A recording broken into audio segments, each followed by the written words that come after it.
All right, so hello everyone, it's Ivan here. Welcome to the CGIL seminar.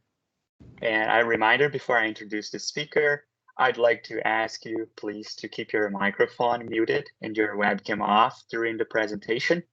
In the Netherlands today, where our speaker is from, they had a pretty bad storm and therefore connection is more vulnerable than ever.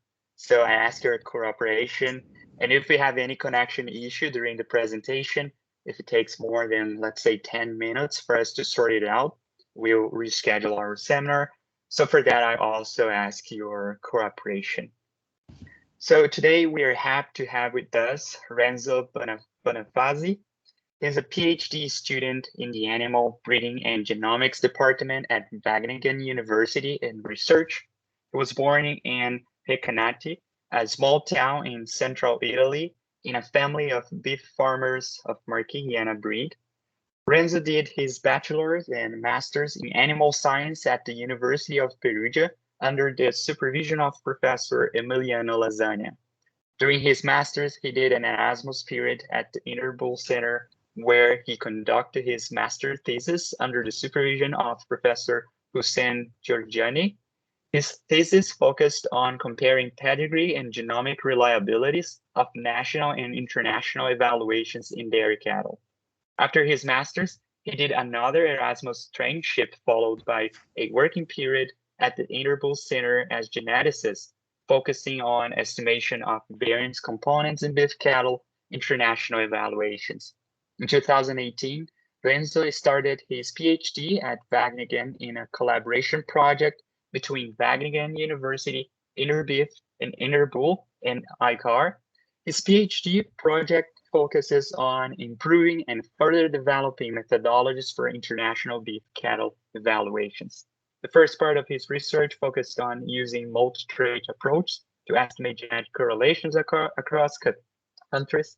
The second part focuses on including genomic data in current international pedigree-based evaluations and on how to integrate international GEBV back into national evaluations. And with that, welcome Renzo, and I'll pass it over to you. Okay, thank you very much. Thanks for the introduction, and also thanks for the opportunity to show here our research. As already mentioned, I'm going to talk about international genetic and genomic evaluations for beef cattle. This is the work of my thesis. Today I'm going to show you basically the last part of this work, the second half. Before I start, I would like to thank the supervisors here in Wageningen, which are collaborating in each of these projects. So Jeremy van den Plas, Jan den Napel, Roel Bierkamp, and Mario Kalus. Next to them, I would like to acknowledge and thank ICAR, Interbeef, and Interbull for providing the resources for this study, the infrastructure to run the analysis, and also all the people and organizations involved. They have been involved in different levels, and I would like to thank in particular the national breeding companies, which provided us the data that you will see have been used in these projects. So I divided this presentation in three parts. The first part is going to be quite general, very general introduction about international beef cattle evaluations, in particular those of Interbeef. Then in the second part, I will show you the work we did for developing single-step international evaluations for cattle, for beef cattle. And then the final part is going to be about how to integrate the international breeding values, either pedigree or genomic, back into the national evaluations. So, as you may already know, we have had measured improvements thanks to reproduction technologies such as artificial insemination. We can froze the semen of superior sires or even embryos and ship them across countries.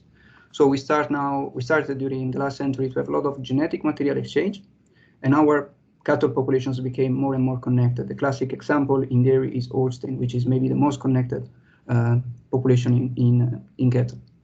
So then both the importers and the exporters of semen wanted to compare the estimated breeding values of these top sires and understand which one they should have used, the national one or the foreign ones.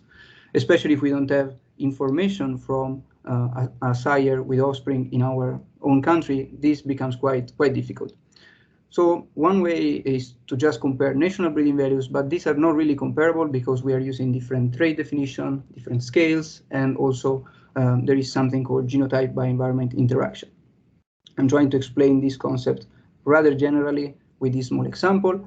Let's say we are importing top sires from UK. Let's say, for instance, for Angus, we are importing it in Australia, which has a very different environment, especially if we are in the arid part of Australia. Then what we can do is to basically select the top bull based on the UK ranking of breeding values. But if we start to have offspring from this bull, we would eventually figure out that this was a poor choice, and we would have made a better selection decision by taking bull number 2 and 3. So this simple scheme show how breeding values and how sires can re-rank between different countries. So to account for this, we will need organizations such as Interbull in Dairy or Interbeef, which is more young organization that are developing international evaluations from which we compute an international breeding value. Now, these international breeding values are comparable as opposite of the national ones. To do that, we need to exchange different type of data. What we usually exchange is pedigree data, which allow us to connect the different populations of the same breed. But then, depending on the evaluation we are looking into and also on the breed, we may share raw phenotypes or genotypes or even proxy of them. This is usually done with the regress breeding values or DRP in short. Our research work mostly in Interbeef, so I'm going to show you just to give an idea of the scale of Interbeef. Currently, these evaluations are carried out for 15 countries, most of them within Europe. We also have South Africa and Australia. The current evaluated traits are weaning weight and calving traits, which is composed by calving ease and birth weight.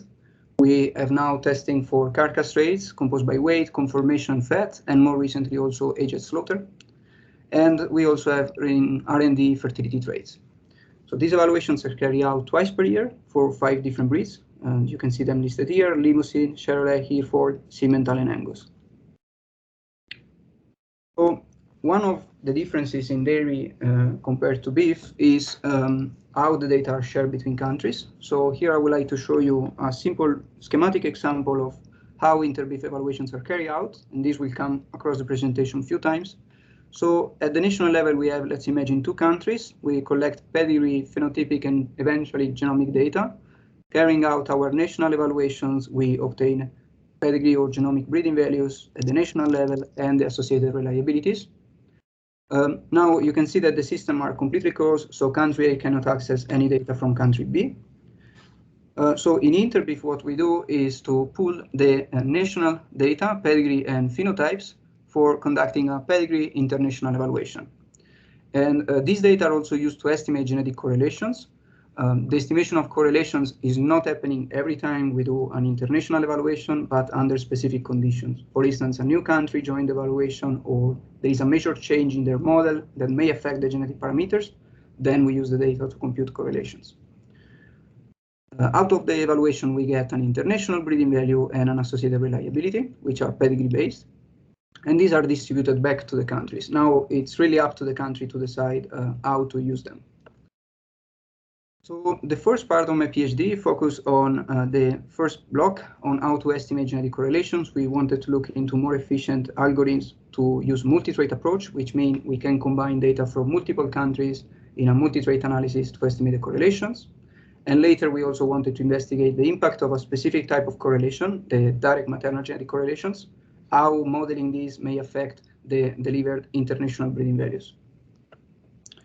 So today, our focus is going to be on implementing genomic data into the international model, and also try to suggest to the countries how we can integrate back the international breeding values at the national level. So just a few words about the current model. The current model is called a MASI model, which stands for Animal Model Accounting for a Cross-Country Interaction. Now, this model is equivalent to a multi-trait animal model, where you model countries as different correlated traits. And as such, we basically fit the national underlying model as it is. So we fit all the national fixed and random, both environmental and genetic effects. So this would be an expression valid for any country. Y is the vector of phenotypes, BNR, environmental fixed and random effects. U and M are direct and maternal genetic effects. PE is the permanent environment provided by the DEM, and E is the residual. Now, all the random effects are uncorrelated between countries, beside the genetic ones, where we fit on a cross-country genetic correlation metrics. It is these metrics that allow us, with correlations lower than 1, to account for G by E differences in trait and model definitions between countries. So this was just a general overview of how the data flow between national and international evaluations and what is the current status of InterBIF. Now into the first part, the second part of the presentation, developing single-step evaluations. Just a bit of background on why we would be interested in using genomic data. Well, what we know is that the accuracy of genomic prediction really depends on the size and the setups of which animals are included into your reference population. And what we see is that countries usually try to exchange genotypes of key animals also between countries and try to enlarge the size of the reference population to achieve higher accuracies.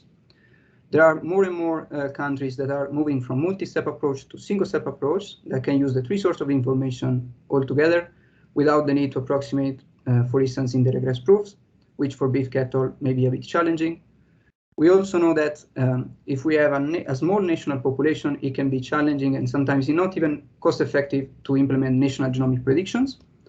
So either way, if we are looking to increase the size or change the setup of the reference population, or if we cannot do that ourselves because we are in a small population, it is beneficial to move towards international genomic evaluations. We already have successful example from dairy. We have GMA's service for Holstein breed, Intergenomics for Brown Swiss and Holstein.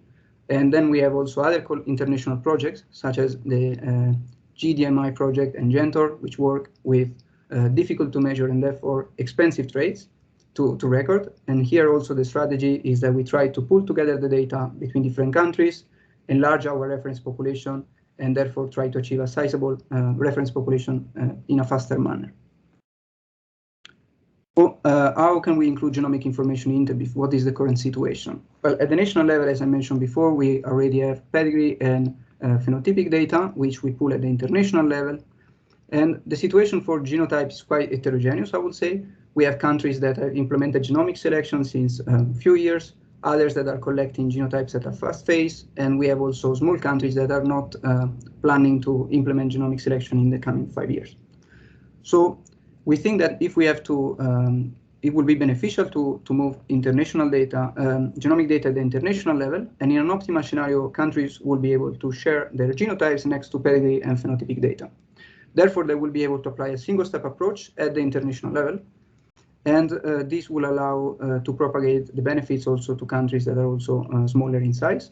Here, I would like to just mention that when I mention shared genotypes, I don't mean that the genotypes are shared between countries, but they're only used for the international evaluation. So they're kept safe from other countries, so to say.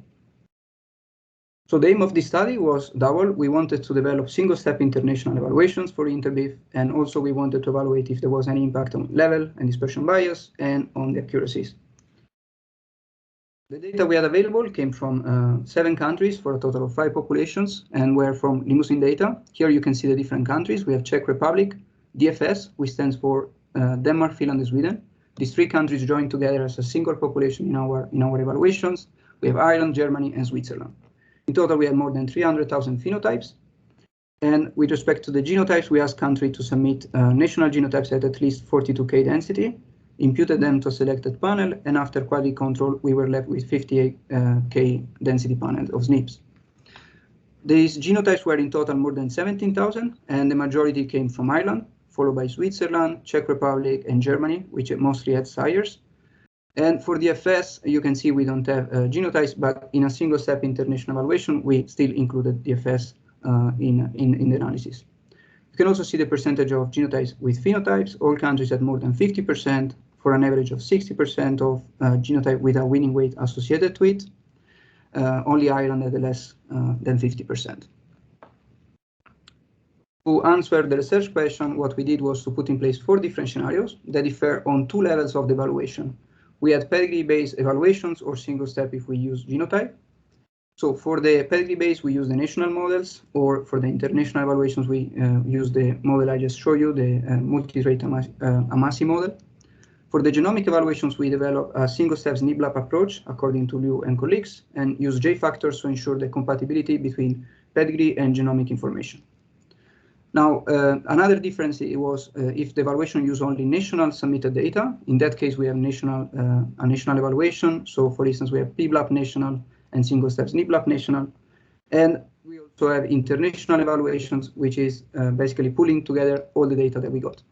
Here we have the current PEGRI-BLAP international model and the new single-step SNP-BLAP international model. These scenarios were implemented with the software MixBLAP. And then we proceed with the validation using the LR method, where we calculated estimated level and dispersion bias of each scenario, and knowing the expected values, we can compare between them. Then we also evaluated the increases in population accuracies when you move from any other scenarios towards the new single steps NIBLAP international, which would be like doing so. And our validation group was composed by animals born in the last generation, estimated to be from 2014 to 2019, with both genotypes and phenotypes. You see the results of this study. So what you see here for level and dispersion bias, you have the colors indicating the different scenarios. In red, you have the pedigree-based models. In blue, the single step. The full bars are for the national models, and for the strip bars are for the international ones. So for level bias, here you see the 4 countries' direct breeding values and maternal breeding values. This is winning weight is a maternally affected trait. You can see that there is no DFS, and that's because we don't have genotypes for DFS. The expected unbiased value for level bias is 0. And you can see here for direct breeding values that we have mostly negative level bias. And it seems that if we go to single step, actually it will reduce a bit level bias, but we still have some negative level bias. So these remain similar or slightly reduced when moving to international evaluations. And for maternal breeding values, you can see that we have a bit positive or negative level bias depending on the country and the scenario. But overall, it is much closer to 0 compared to direct breeding values. Dispersion bias, we have the same setup of the graph. Here, the unbiased value will be 1, and we consider acceptable values within the plus minus 15% from 1, so from 0.85 to 1.15. Beside that, you can see that except for Ireland, all countries had some over-dispersion in their breeding values, either from national or international model, and definitely the international model follow what happened with the national ones. For maternal breeding values, we can see that countries were with respect to dispersion within the range, besides for Germany. We think that these results could be explained by selective genotyping, because as soon as we change the definition of the validation group to be animals with phenotypes, then these level and dispersion bias become much closer to 0 and 1. So finally, just to show the increases in accuracy when we move towards single steps NIBLAP international, here you see when we move from any of the 3 models towards single step. So I will guide you through this graph. So let's say we are from a standpoint of Czech Republic. If we are moving from a current PBLAP national evaluations, this graph is telling us that there is a 9% increase in population accuracy compared to the national evaluation when we go towards single step international. And if we were from a PBLAP international, moving towards single step also give us 9% relative increase. This is reduced to 6% if we had a single step applied at the national level. This makes sense because we already include genomic information at the national level. You can see that this pattern is similar for direct and maternal breeding values. And overall, you can see positive increase for both, a bit higher for maternal, which could be explained by the fact that maternal breeding values for these young animals are usually with a lower accuracies, so they are easier to push to increase. But overall, you can see that regardless of the size of the country, there was no country with no increase. And in general, it's beneficial to move from current evaluations or national evaluations, go towards single-step international. So the conclusions of the studies were that we develop a single-step genomic evaluations using single-steps NIBLAP approach. We evaluated and saw similar level and dispersion bias compared to both the current PBLAP evaluation and also compared to national evaluations. We saw increases in accuracy regardless of the size of the populations we used for national models and also for current international model. This was on average across country 14 for direct breeding values and 26% for maternal breeding values. We could expect that when this will become a service, we can have more countries and of course more genomic data available, and therefore we could expect higher increases in accuracies. Now into the final part of this presentation. So how can we then integrate these breeding values that we now compute back into the national evaluation? So how to do that? So this is again our graph, our scheme. We now just add single step possibility to do single step at the international evaluation.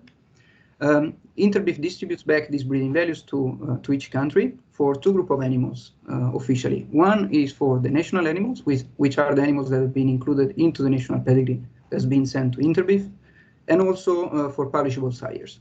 These are bulls that meet specific publication rules set from Interbeef, and these rules are basically based on the number of recorded progeny, clone progeny, and also the associated reliability next to the breeding values.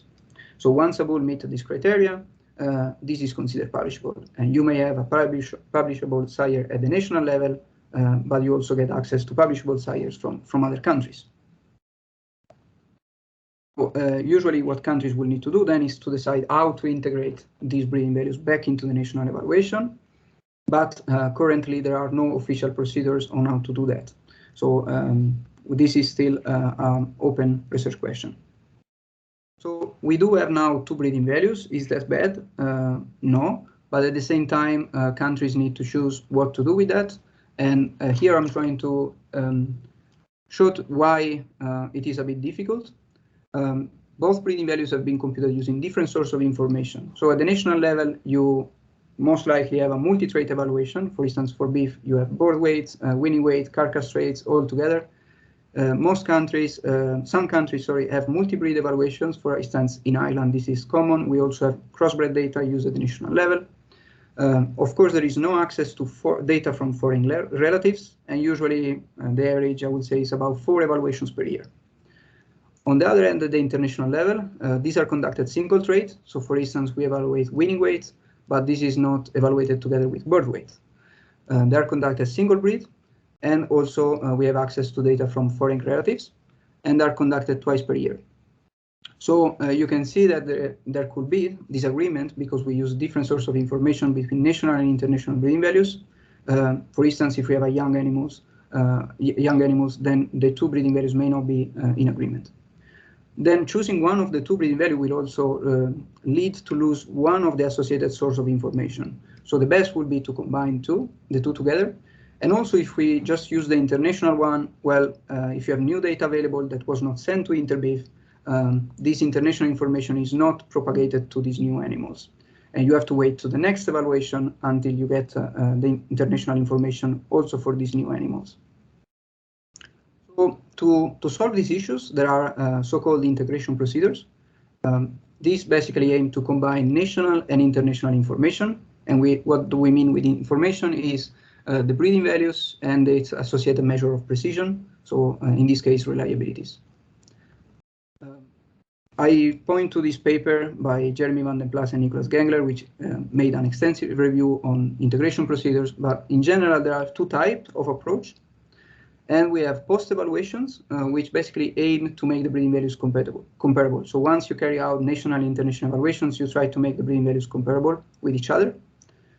But a more appealing set of approach are those called simultaneous approach. These aim to combine breeding values and propagate the information back into the national evaluation so that you get a single blended breeding value that combines two sources of information in one. So in this case, for Interbeef, for instance, will be to integrate the international information back into your national evaluation next to your national data. So when we thought about how to make this integration procedure, we thought that simultaneous approach are the most appealing. Countries could apply them using what they have at the moment, but there are two challenges. One is to avoid the double counting of national information, and this can be seen again in the same scheme as before. It may be obvious, but the national data has been used once through the national evaluations and once to compute the international breeding values through the international evaluation. So if we have to integrate this back into the national evaluations, we will do double counting of these records. So we need to avoid that.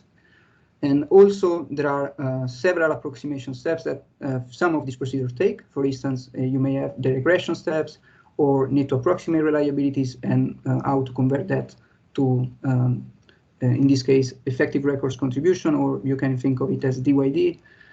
So this may cause some loss of accuracy. So Thierry Paviot in Ireland tried an integration procedure using pedigree international breeding values from Interbeef back into the national evaluations. They saw some initial promising results, but also advised for more testing. We also think that more testing is needed now because we are also possibly delivering in the future new genomic breeding values. So is the procedure going to work?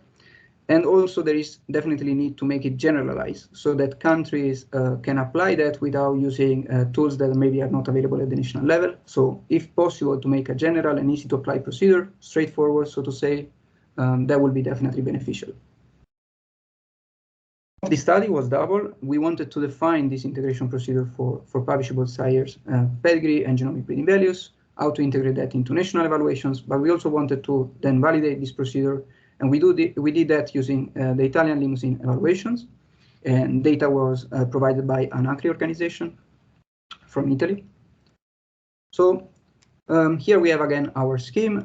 I'm going to use this scheme again to show you how the procedure is applied. Now we put ourselves from the standpoint of country A.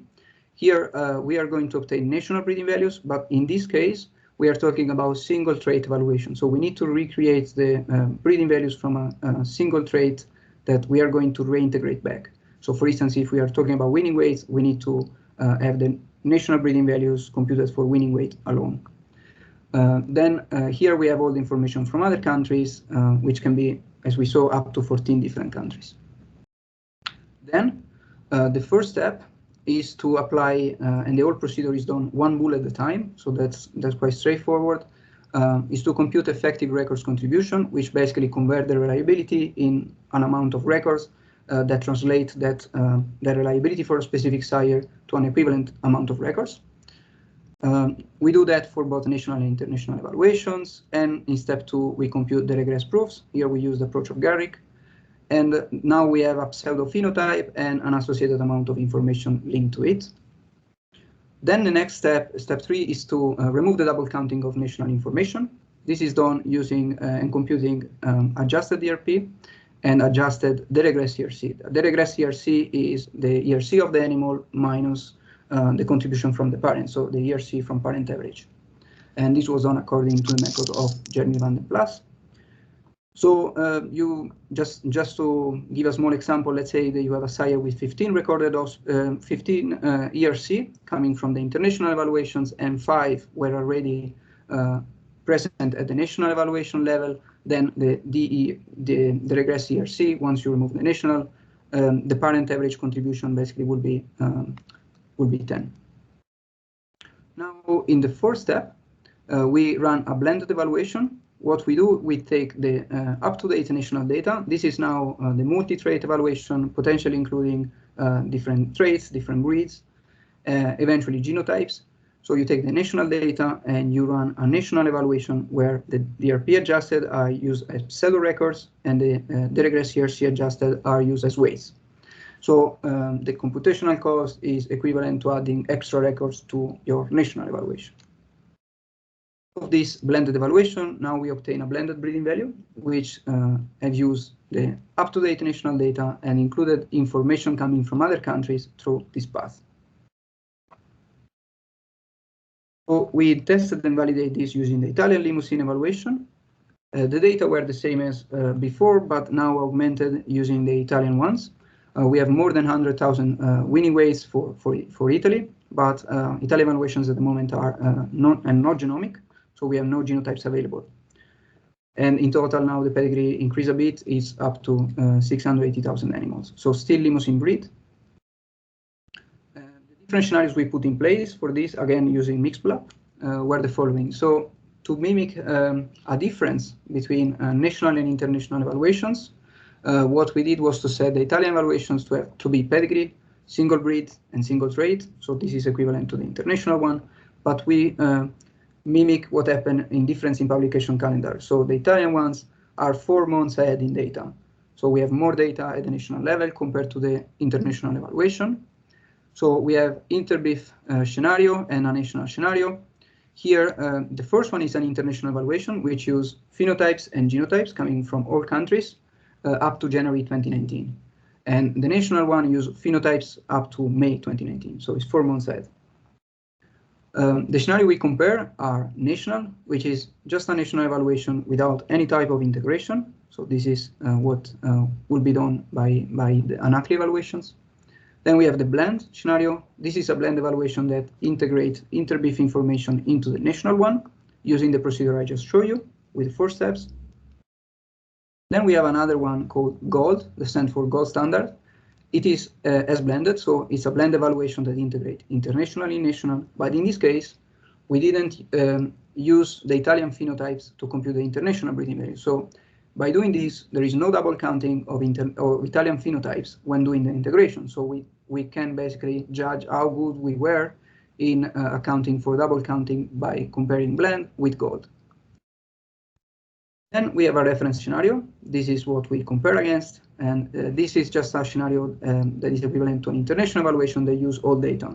Potentially what you will do is to run an international evaluation using all data as often as you need. This is of course not needed, not possible, sorry. But in this case, we can use this as our reference. So in this scenario, we use data from all countries, phenotypes and genotypes up to January, and the Italian one phenotypes up to May.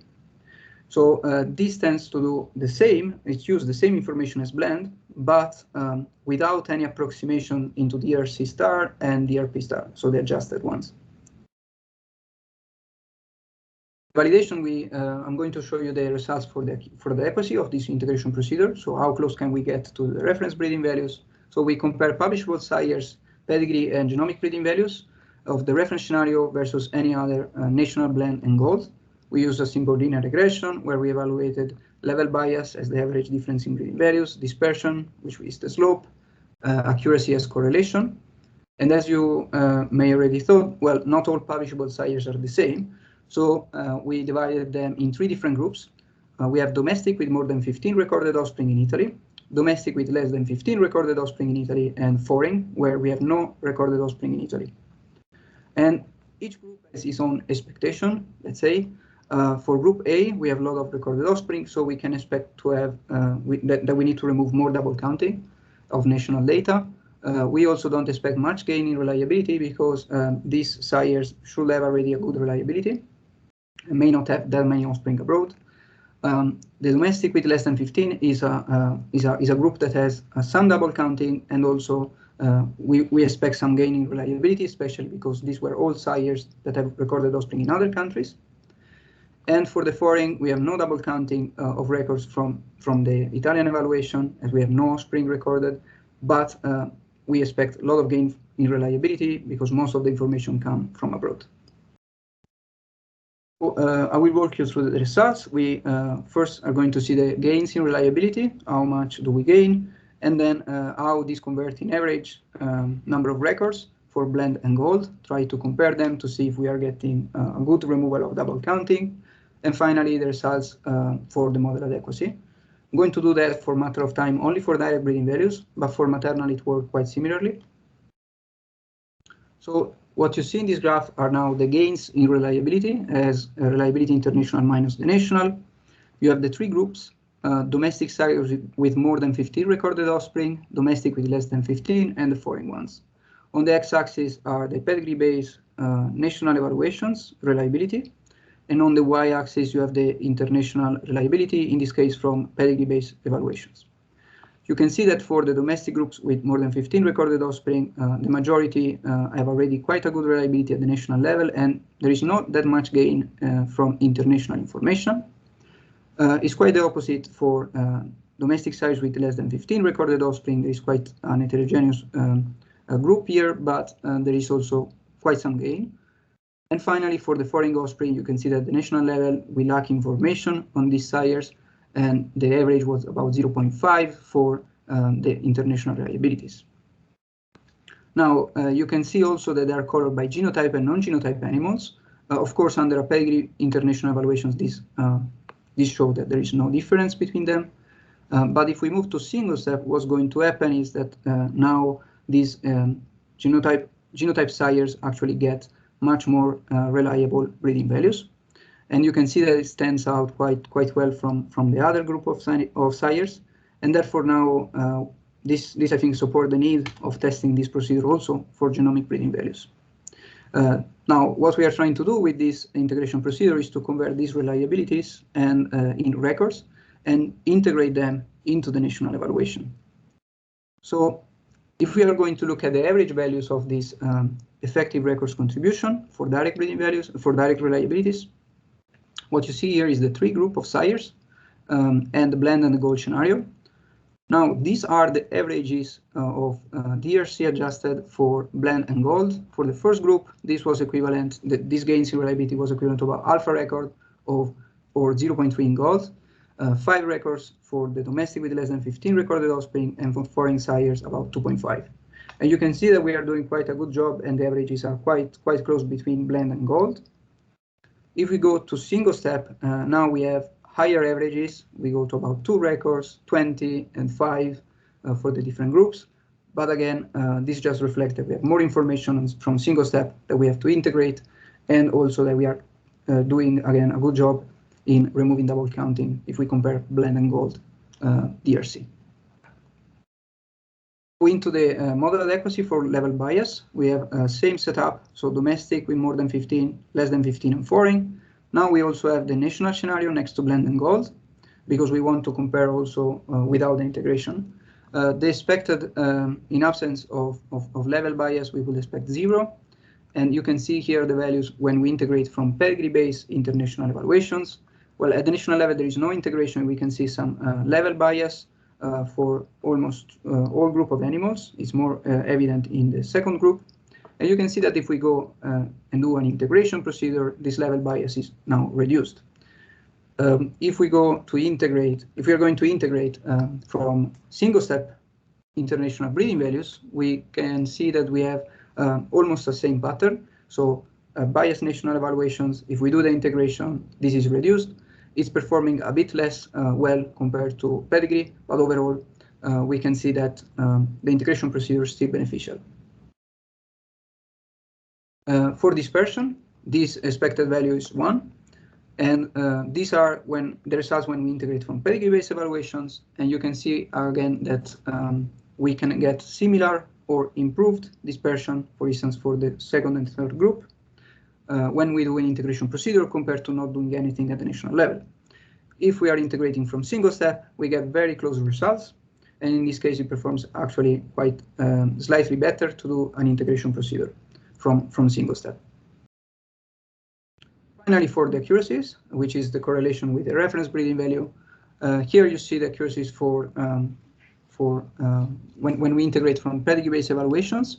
You can see that at the national level we are doing quite well, of course, because we have quite some information from domestic sires with more than 15 recorded offspring, but we can improve this further if we do an integration procedure and blend and gold perform very close. Then for the other two groups, this is where the integration is actually more important, because we are not having a very good correlation at the national level. So we need the integration procedure, and we can get quite close to 1. If we integrate from single step, what happens is actually very similar. We confirm the same pattern. We just observe slightly smaller values compared to pedigree-based evaluations, but these results are remarkably good. We can integrate from single-step based international evaluations into pedigree-based evaluations with quite good accuracy. So this procedure showed that overall there was good removal of double counting due to records.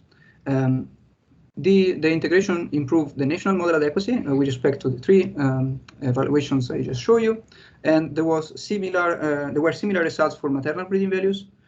Now, this procedure doesn't remove double counting due to relationships. So this double counting happens, for instance, if you have a sire that have, let's say, 10 offspring, all males, all sons, that are also sires and that they are also integrated. So now the double counting due to records is related to the record of the animal, but the one to the relationships is related to having a relationship with these sons.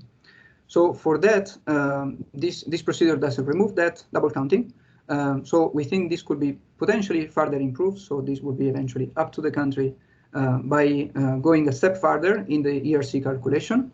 We can use more advanced algorithms to do that. Here I report few, the reverse Harris and Johnson, 2-step approach, or others, as this one underlined in Carlos et al. However, this goes a kind of trade-off with the computational cost and the easiness of applying them because it's more difficult to code them.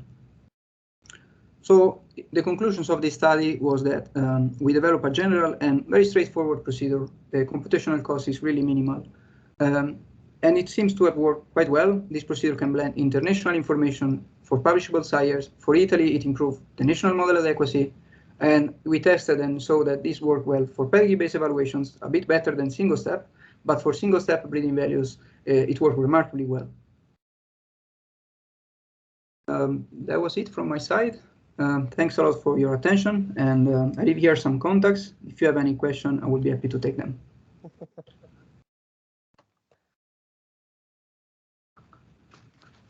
All right, thank you, Renzo. And now you in the audience, if you have any question or comment to Renzo, you can raise your hand and I can see and call your name, or you can also use the chat box on Teams and write down your question.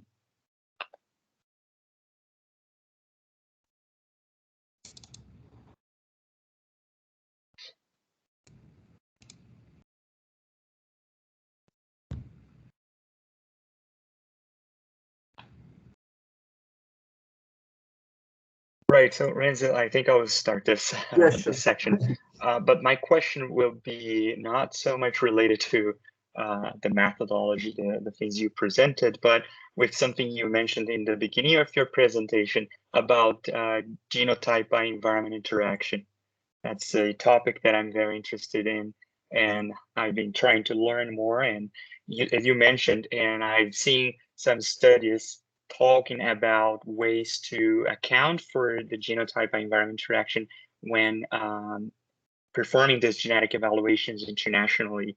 And what came to my mind was a paper I think was published in the early 2000s that they worked with the clustering herd based on their some factors and characteristics in their production systems, and include that regardless of the country to estimate genetic to perform genetic evaluation internationally. So have you worked with something similar, or how do you think about the currently situation for accounting for G by E? So you mentioned the genetic correlation, we can estimate and see the magnitude of G by E, but what about the source of environmental variation in the models? Yeah, that's a very good question. So given the current model, a correlation lower than 1 will actually put together G by E, but also differences in trait and model definitions, which are reflections of also the environmental, the differences between the different traits of different countries due to their environmental management systems. So the study you refer, I haven't. The studies you refer is like really interesting. I thought to make a master's student working on it, but because it's really interesting. But well, we didn't work with it. I think it will be a step more in detail on helping countries to have really their a breeding value that is more linked to the environment rather than to the country, because the country is quite a macro area. You know, like if you think, for instance, about France, the north part of France and the south part of France is quite different already. So perhaps it's much better to cluster the north part next to the Netherlands or Germany, and the south part next to Italy. So this is actually interesting.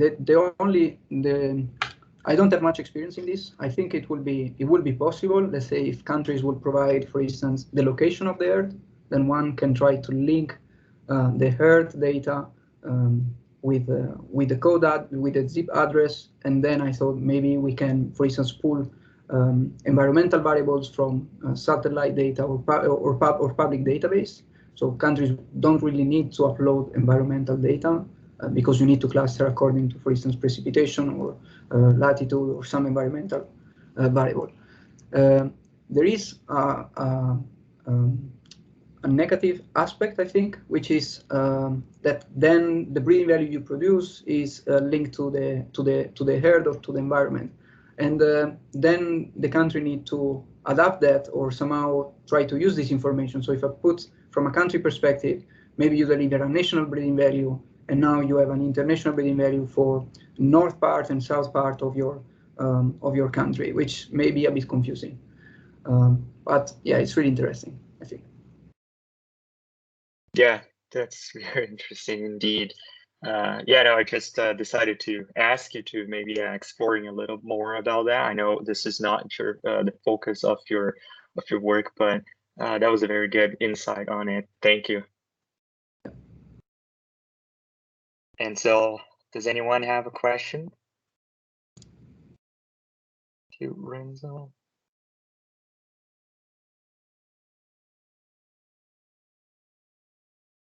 All right, if not, I think we can wrap up the meeting. So once again, thank you so much. Oh, I think we got a question in the chat. Can you see the chat? Yeah. So the question is from Adrian. I hope I pronounced the name correctly. Yeah. Thanks for the presentation. How did you compute the accuracies you presented? Are those exact PEV numbers or estimation? How is the genomic information accounted for the non-genotype individual also? So for the first part, these accuracies are computed with the LR method. These are not exact accuracies, but are basically model accuracies. I think they're called. So that they don't come from PEV inversion. And yeah, these I show you are the increases in accuracies, so in population accuracies. I also have the results for accuracies themselves, which were about 0.3 in this case, because these are young animals. And the irritability is about 0.3 as well. For the second question, how is the genomic information accounted for non-genotype individual also? Well, with the single-step approach, this is basically propagated in the single-step approach. And here I didn't show you, but yeah, we also computed with LR method the accuracies of the breeding values. Also for DFS, for instance, and there was a benefit also for DFS to participate in these evaluations. I don't know if this answers your question.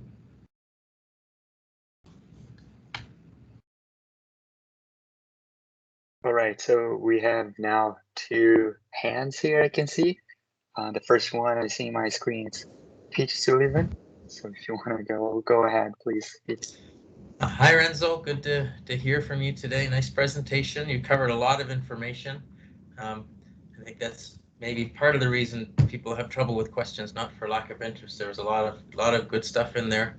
I'm just wondering if you could make some general comments about what you kind of see as the future in beef cattle specifically. I know the biggest problem why we have to have multiple systems and then integrate the information together afterwards is because we've got multiple traits, multiple breeds, and multiple countries, and it's hard to put them all together in one nice system. I think you kind of focused on combining stuff at a single trait level across countries using sequential systems and blending and that sort of thing. Our computer infrastructures get stronger and more powerful all the time, and I'm just wondering what you might see as the future when we think about multi-country, multi-breed, and multi-trait. Which of those things we might be able to get into one system, and how we might have to piece and integrate things together from different systems. Bit of a loaded question, but I think we have lots of time because there's not a lot of hands yet. So you can take that whichever direction you like. Yeah, thanks a lot. Thanks for the question. Yeah, I think it's a very big, very interesting question because yeah, also when writing the discussion of my thesis, I try to think about this, right? What is the next step here? Yeah, I think from an international point of view, going to multi-breed, multi-country, multi-trait, I don't think it's a big border because it will mean to augment our model. But then I think we made a limit when it comes to parameter estimation. So I think, for instance, right now we have already issues in estimating correlations between countries for when we have a lot of countries but are not that much well connected for just one trait. Then if we are going to multi-trait, multi-country, yeah, it will become quite a challenge, I think, and that's a bit an issue. Then going multi-breed will add an extra layer of complexity. So I think if we may overcome this, yeah, I think that it will be beneficial to augment the system and have as much information as possible available, because it will make the international evaluations closer to what happened at the national level. I hope this answered your question. Yeah, that's good. Thanks. There's no right answer to that one. It's just yeah. I guess in the near future there's not a lot of perspective to go beyond kind of what you've outlined here. Yeah, I think right now the focus is more. Yeah, from what is my perception is more, the focus is more in augmenting the number of traits we are evaluating, try to move towards maybe some kind of resilience traits like age at slaughter or fertility traits, really interesting. So the focus right now, for what I see in the near, let's say, future, is genomic, new traits, and maybe on the side also some multi-breed, but not combined as a single evaluation. So the multi-breed will still be separated from the single breed evaluation. Thanks, Renzo. Yeah, thanks, Al. All right, thanks, Peter. Now, Lucas, go ahead. Yeah, thanks, Renzo. It was really a great presentation, and I second Pete on that. Like, you covered basically, I think, all the questions I was getting, you were covering along the presentation. So great job with that. I might have missed it because I had to hop in and out. Anyways, I might have missed. So when you have this setting with the program, with the international evaluation, in the end, you're trying to make it. You're trying to have the same EBVs for the animals in the national program and the international one. But you said it's not really easy to do that, and you're trying to come up with methods to solve that problem. My question is, for those in the participant countries or participating countries, this might be a tricky question actually, but like who would they end up choosing, or who they should rely on as of now, or maybe in the near future, if you can actually go that way and answer that? Or it's like so is the question like if they should go for an national evaluation or they should stick to an international one? Yeah, let's say if I'm in Finland, as you said, why would I choose to rely on the GB or and the EBVs from the international evaluation and not my own in the country? Well, I think yeah, that's a very interesting question, I think. So from a country point of view, I think you already get quite higher reliability if you combine all together the different sources of information. You also have genomic data. The reliability associated to the national breeding value likely will be higher compared to the international one, especially on sires that are not well connected with other countries. However, if we break down the breeding values to the single trait breeding value, the one associated with only, let's say, winning weight information, then I'm quite sure that you have at the same or higher reliability from the international breeding value. So that's why it's needed to combine back into and assemble it back into your national index. So based on that, yeah, it may be true that at the end it looks like that maybe from national evaluations is quite self-sufficient. One can become quite self-sufficient, but I think what we saw also with the single set results, right? There's still benefits as soon as the populations are connected to combine the data together, and you still get increases in reliabilities and more information coming to your system. Yeah, so no, I agree. Yeah. I would say there is always a benefit in participating. Yeah, no, I agree. My second question, this is like kind of a simpler one, is really why the Limousin or the Limousin cattle? Is that the vast majority that you have in Europe right now, or? Well, it was the breed that we had more heterogeneous situation, like we have more countries participating in these evaluations compared to other breeds. Is not the one where we have more data. I think the one where we have more data perhaps is Charolais or Angus, and the situation changed quite some, because now I'm in my fourth year. At the beginning, the situation in terms of numbers was quite different. But we choose Limousin because we could have small countries, large countries, countries with genotypes, without genotypes. So we could have kind of a picture of the situation without maybe relying only on 2 or 3 countries, large, all with genotypes. So now we can better also give suggestions to also small countries, for instance. Okay. Awesome. Thank you. Great job. Thank you. Thank you, Lucas. Now, Tatiani, go ahead. Yeah, now you have a lot of questions, Renzo. At the beginning, you didn't have any, and now a lot. So really nice presentation. And there are some studies since that the pedigree death, the old animals, can cause bias in the genetic evaluation. How is your pedigree depth? Have you tried to reduce the pedigree depth, or are you using all the animals? Yeah. Okay. Thanks for the question. Yeah. Actually, we are using like the model that is close to what is currently done. So the current procedure is to use all the pedigree depth as much as possible, and as complete as possible. But I agree that it seems like, I think recently there was a study published by the group of Legarra by Fernando Macedo that showed that if you truncate the data, it may be actually beneficial, and you don't lose that much. Yeah, maybe that's I think that's a nice question, because we may need to evaluate if we really need to include all the data. An issue, so for the breeding value evaluation, we may truncate the data and remove some old information. We definitely need then to think how to model genetic groups, which is another thing we don't do at the moment. So it's a step forward to improve the model. For the estimation of correlations, however, I think that if we remove the data, we may have some issues, because if we remove all data, very old data, let's say from the 20 to the 70s, 80s, we may don't lose that much information. But from the 80s to the 2000, we have a lot of sires that start to have offspring between countries.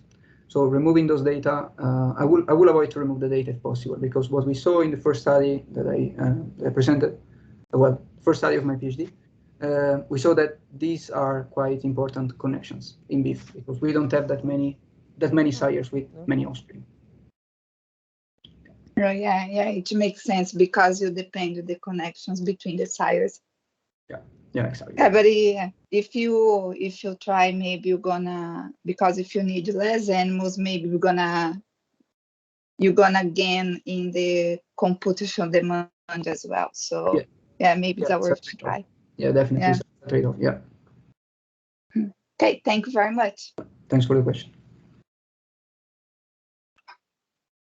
All right, Amanda. Okay, so hello, Renzo. Thank you very much for the presentation. I guess that my first question goes in line with Ivan's question about the GBI, and I'm thinking about like a simplistic scenario, which we have just one breed. Oops, I'm sorry.